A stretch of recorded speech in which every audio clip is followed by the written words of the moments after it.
Gracias, doctor. Buenas tardes. Un gusto estar con ustedes. Como ya dijo el doctor, me pongo esto acá que me gusta dar como un poquito libre. Pertenezco a Coljuntas, Asociación Colombiana de Juntas de Calificación del País. Nos agremiamos, nos unimos para hacer un proceso de divulgación de la información sobre los procesos de calificación en Colombia, que no eran conocidos ni por los empleadores, ni por los trabajadores, ni por las centrales obreras, y por muchas personas. Como dijo ahora el doctor en su primera presentación, algunas personas no saben ni siquiera para qué van a las juntas, ni siquiera saben qué es un proceso de calificación. Entonces, Coljuntas nace a la vida para iniciar con un proceso, le digo yo, de alfabetización sobre calificación en Colombia. Y con ello venimos nosotros con el proyecto de ley 236 del 2024 que fue radicado esta semana en el Congreso. Ese proyecto de ley que busca varias cosas. Uno, reglamentar las juntas, darle una cara al proceso de calificación en primera oportunidad. Recordemos que no existe en Colombia una norma que establezca cuál es el proceso de calificación en primera oportunidad. Existe solamente un ITA, que es el artículo 142 del decreto ley 019. De ahí en adelante, a ninguna de las entidades que califican en primera oportunidad tienen establecido un procedimiento. De ahí que ustedes encuentren casos de pacientes con 1000 días de incapacidad, 400, 800, y desafortunadamente cuando el caso llega a juntas, el problema es ¿para quién? Para las juntas, y para el usuario, y para el empleador, y para la ARL, y para la EPS, y para el fondo de pensiones, e incluso para la EPS también, y lo más preocupante, para una familia. Entonces, este proyecto de ley, que lo damos a conocer como una iniciativa legislativa en cabeza de Coljuntas para favorecer los procesos de calificación en Colombia. Entonces, estos proyectos buscan mejorar el servicio de calificación.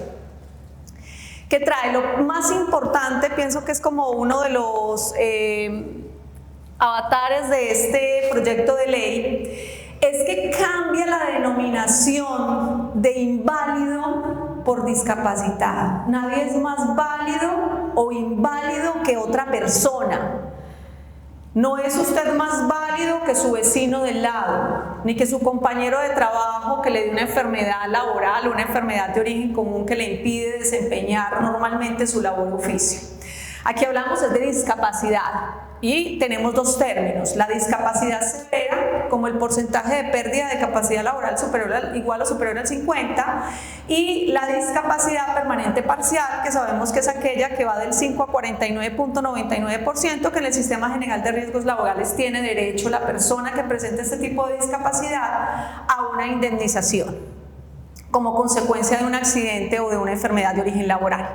¿Qué trae el proyecto? Supremamente importante, señores, el tema de la actualización del MUSI, del Manual Único de Calificación de Invalidez. En sí, en Colombia no hay una norma que establezca quién es el responsable, cada cuánto se hace, con qué rigurosidad, y lo que se busca con esta ley es precisamente eso, que la actualización del Manual Único de Calificación de Invalidez sea con la participación de todos los actores del sistema. Nosotros encontramos de aquí hacia atrás que sale un manual, en ocasiones nos socializan, y voy a hacerles una pregunta. ¿Quiénes de ustedes han participado en las sesiones que ha liderado el Ministerio con la Universidad Nacional para las guías de rehabilitación en Colombia? ¿Quién de ustedes ha participado en las mesas de trabajo que se han organizado a nivel regional? Levanten las manos. Perfecto, doctor. Muchas gracias. A mí me invitaron para la próxima en Bogotá el martes. No voy a poder estar porque me toca irme para mi regional. Pero una persona ha estado en esas mesas de trabajo. Ustedes saben lo importante que es que todos los actores estén en esas mesas de trabajo. Esta ley lo que busca es eso, que el manual no sea expedido a dedo, que cuando nos llegue a nosotros a las juntas o a ustedes no sea un manual que ustedes desconozcan, sino que sea un manual conocido. Entonces lo que se propone es que sea con la participación de las centrales obreras, de las agremiaciones, de las juntas de calificación, de la academia, que esa es la más rica y la que más conocimiento tiene para la actualización del manual, entre otros actores del sistema. Establece los tiempos, y es que el manual se tiene que actualizar cada 4 años. ¿Cuándo fue la última actualización del manual? ¿Quién sabe? Hace mucho, muchísimo. Y los que tienen la fortuna de participar en esas mesas de trabajo de actualización del MUSI, alabado sea el Señor, porque el resto lo desconocemos. Yo participé en una hace muchísimo tiempo. Me veo joven, pero no soy tan joven. Entonces, hace muchísimo tiempo participé en una de esas actualizaciones. La actualización está en potestad del Ministerio del Trabajo, cuando ellos lo quieran hacer, con quien quieran hacerlo y con el procedimiento que ellos lo quieran hacer.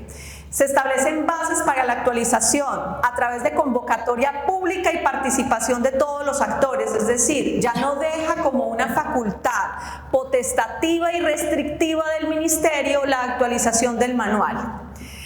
Ay, tan importante, señores, la reglamentación de calificación en primera oportunidad. Vuelvo y les digo, pasa 1000 días y su trabajador o su compañero de trabajo no tiene una solución en el sistema, y eso que existe en el título 5 del decreto 1072 del 2015, la posibilidad de calificar de ir de manera directa a la Junta Regional.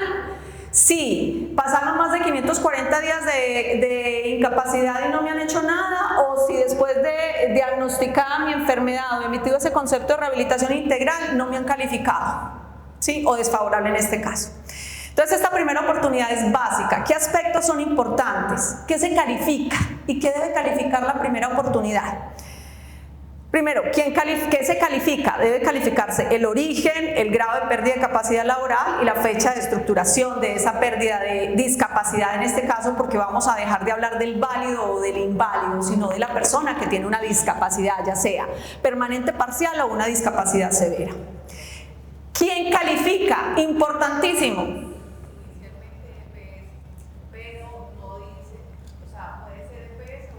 Yo sé que están que se hablan, pero deben 2 minuticos y hacemos los que se queden, hacemos un conversatorio rico al final sobre todas esas inquietudes que se suscitan en esos procesos de calificación, más de ustedes que son de empresas o los compañeros sindicalistas que nos estén acompañando, que estén sindicalizados y que nos estén acompañando, porque hay jornadas de capacitación de conjuntas y las hemos hecho con las agremiaciones sindicales y en casi todos los departamentos en Colombia. Entonces, ¿quién califica? La entidad promotora de salud, la voy a hablar de esa de lo último, Colpensiones, la administradora de riesgos laborales y las aseguradoras del riesgo de invalidez y sobrevivencia, del riesgo del seguro provisional. Pero resulta que el artículo 142 del decreto ley 019, oh sorpresa, me sacó a los fondos de pensiones. Si usted lee ese artículo, por ninguna parte dice que el fondo de pensiones privado, el fondo de pensiones lo sacaron. No, el fondo de pensiones también tiene no solamente derecho a ser parte interesada en el proceso de calificación, sino también de calificar. Entonces uno encuentra a los usuarios que van a la entidad van al fondo de pensiones y el fondo no saben que quien los califica no es el fondo, sino la aseguradora de ese fondo privado. ¿Cómo así que a mí no me calificó Protección sino Seguros Bolívar? A mí no me calificó Porvenir sino Seguros de Vida Alfa. ¿Qué significa? Entonces, se pretende que se incluya no solamente como parte interesada en el proceso de calificación, sino también como entidad competente para calificar. Condiciones de los calificadores, señores. Si le exigen a las juntas de calificación unos requisitos de tiempo, experiencia, calidad, estudios, mínimamente que los calificadores en primera oportunidad tengan iguales o mejores condiciones que los equipos calificadores de juntas regionales de calificación. Aquí me faltó una partecita que es el proceso de calificación. No vamos a sacar los proyectos de ley, han salido ¿cuántos? Doctor Diego Francisco, nuestro director ejecutivo de Coljuntas. 5 proyectos de decreto para reglamentar la calificación en primera oportunidad, ninguno ha pasado. Entonces lo que se pretende es que la calificación en primera oportunidad sea igual al procedimiento de calificación en juntas. Citar al paciente, citarlo ya no 2 veces, sino que 3 veces, porque eso va a traer el proyecto. Si no va, solicitar los documentos, pedir el miembro interconsultor, en este caso la EPS, la ERL o la FP puede tener su miembro interconsultor o puede ellos mismos mandar a hacer los exámenes. El paciente no fue, emitas el dictamen. El paciente asistió, emitas el dictamen. No dejar los casos que sigan rodando al interior del sistema N años, no. Porque es que es la vida de los trabajadores, trabajadoras y de colombianos, porque la calificación no solamente es para los trabajadores, y de ahí que se venga otro tema de este proyecto de ley, es que las juntas de calificación de invalidez cambian la denominación. Porque no es solamente de invalidez, califican no solamente pérdida de capacidad laboral, fecha de estructuración, sino también que califican el origen. Términos de calificación, las juntas regionales y juntas nacionales, ¿cuánto tiempo tenemos para emitir el dictamen después de valorado el paciente? A ver, los juiciosos de la norma, 10 días. En primera oportunidad se están dando 30 días, que es perfecto, ¿sí? Ya valorado su paciente, citado con todos los documentos, con todas las pruebas, 30 días para emitir el dictamen. Los invito a que consulten el proyecto, lo tenemos publicado en la página de internet de Coljuntas, para que lo lean cuando sean las plenarias en el Senado, para que participen activamente si a bien lo desean. Se establece que debe contener el dictamen en primera oportunidad, no solamente el dictamen de las juntas, ratifica los límites para remitir casos de manera directa a juntas, zanja la situación que se presenta en la actualidad. Llevábamos más de 20 años sin emitir una normatividad en procesos de calificación. Sí, yo me quedo aquí con la mía. Y el otro es procesos de miembros de juntas, que ha sido una controversia que se ha suscitado por muchas personas con los actuales miembros de juntas. Está próximo a darse el concurso público de méritos coordinado por el Ministerio del Trabajo a raíz de unas sentencias del Consejo de Estado que obligan al Ministerio a realizar el proceso de calificación. El problema es que no hay norma hoy por hoy que establezca cuáles son las condiciones que deben cumplir esos miembros que van a venir en el nuevo concurso. Nos decía el ministerio que la exigencia, por ejemplo, van a ser 5 años, pero 5 años de experiencia ¿en qué? ¿A secas? Entonces, ¿qué profesionales van a llegar a ser calificadores en juntas? El proceso de selección de miembros, los invito a que lo consulten porque ya está que se me acaba el tiempo. Condiciones de los miembros, ¿sí? El tiempo de permanencia. Ahorita el doctor hablaba que hay departamentos que no tienen juntas, y que no tienen juntas es por una razón. Y es que no es atractivo para profesionales. ¿Cuántos médicos hay acá en el auditorio? Perfecto. Abogados, tiene menos competencia. Terapeutas, fisioterapeutas, psicólogos. Bueno, con el nuevo concurso todos ustedes pueden participar para ser miembros de junta, pero le preguntaría a una persona si le interesaría ser miembro de junta que lleve 15 años, por ejemplo, laborando en una ARL con un salario fijo, con unos ingresos fijos, para presentarse a una junta donde va a estar solamente 3 años y que después que salga va a tener una inhabilidad de 18 meses. Ninguno. Porque van a decir, no, esto no es un proyecto de vida. Y como no es un proyecto de vida, pues de pronto me presento como hicieron muchos para ver y me fogueo cómo estoy. Pero si nosotros le damos a este proyecto de ley la oportunidad de que no sean 3 años, sino 6 años, y a que la inhabilidad no sea general al finalizar el periodo, sino que sea una inhabilidad específica por el caso. Ejemplo, yo participé en 1000 casos durante el tiempo que estuve en junta y salgo y a mí una entidad me contrata como calificador y yo conocí ese caso, me declaro impedida para participar nuevamente de ese caso, como hacen los jueces de la República, tal cual. Pero no para dejar de trabajar, que eso es lo que hay hoy por hoy, y es un castigo. Ser miembro de junta es castigado al final del periodo. Entonces trae aspectos bien importantes como esto: mejora los tiempos en el proceso de calificación, mejora Bueno, hay muchas cosas ahí pues que les traía, pero pues el tiempo no nos da. Este es muy importante, este sí no lo puedo dejar. Yo sé que ya el tiempo se me acabó, pero no lo puedo dejar. Y es el tema de peritajes en la justicia laboral ordinaria o en la justicia en general. ¿Por qué? Es increíble que se emita un dictamen por una EPS o una ARL con 3 calificadores. En Junta Regional 3 calificadores y en Junta Nacional 3 calificadores, y al final en un proceso judicial una sola persona, muchas veces sin experiencia, modifique y el juez considere, porque él está en su libre apreciación de la prueba, que ese es el documento válido para emitir una sentencia. Entonces, con esta reforma se busca que eso cambie y los peritos con los cuales se pretenda controvertir un dictamen de una Junta Regional o de una Junta Nacional debe tener no solamente las mismas calidades de los integrantes de esas juntas, sino también ser el mismo número de profesionales, no uno a secas, no, el mismo número, 3, con 3 me dijeron que sí o con 3 me dijeron que no, porque es que los dictámenes de la Junta no solamente son demandados por los trabajadores, son demandados por los empleadores y por las administradoras ARL y por los fondos de pensiones.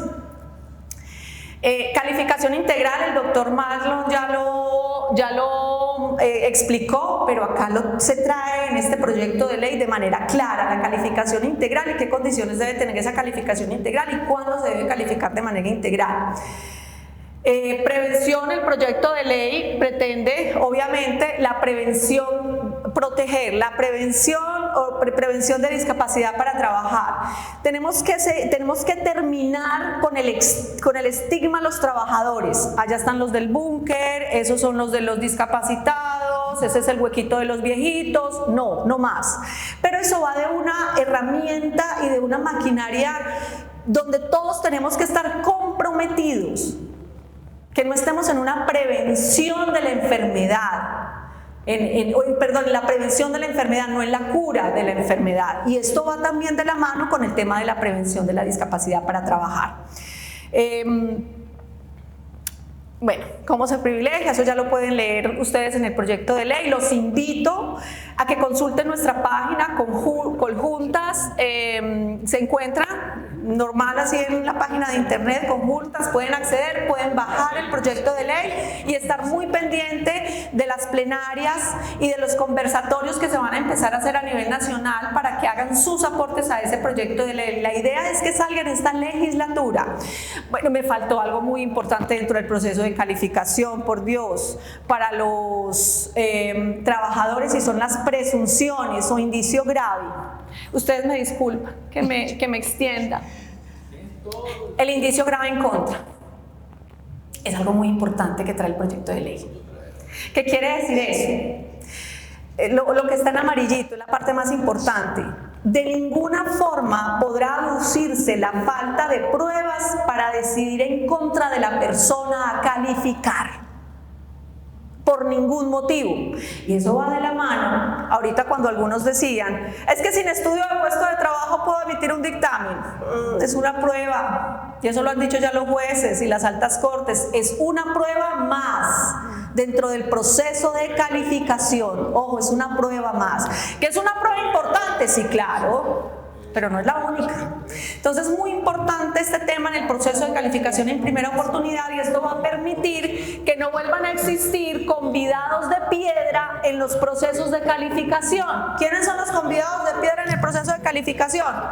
Aquellos que simplemente esperan el resultado y no se preocupan por aportar pruebas o en favor o en contra en el proceso de calificación. Muchas gracias por su atención. Gracias, doctora.